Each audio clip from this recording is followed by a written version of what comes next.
এই শিয়ালটা ফ্রিতে জেলের ভাত খাওয়ার জন্য ইচ্ছা করে নিজেকে পুলিশদের ফাঁদের মধ্যে আটকাতে শুরু করে দেয়, কিন্তু সে হাজারো চেষ্টার পরেও নিজেকে সেই ফাঁদের মধ্যে আটকাতে পারছিল না।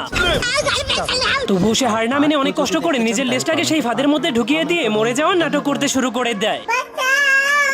তখনই একজন শিকারী পুলিশ জেল থেকে বের হয়ে এসে সেই শিয়ালটাকে বলতে শুরু করে, তুমি এখানে আটকেছো কেন? এই ফাঁদটা শুধুমাত্র সিলভার কালারের শিয়ালদের জন্য। এটা বলে সে লাল শিয়ালটার পাছায় লাথি মেরে তাকে সেখান থেকে তাড়িয়ে দেয়। কিন্তু তখনই লাল শিয়ালটা সিলভার কালারের রং খুঁজে পেয়ে গেলে তার মাথায় একটা আইডিয়া চলে আসে। এই জন্য সে রঙগুলোকে নিজের গায়ে লাগিয়ে দিয়ে আবারও ইচ্ছা করে সেই ফাঁদের মধ্যে আটকে যায়, কারণ সে জেলখানে গিয়ে ফ্রিতে শুয়ে শুয়ে খাবার খেতে চাইছিল। এই জন্য সে অনেক খুশি হয়ে জেলখানায় চলে আসে। আরে তো যা রে।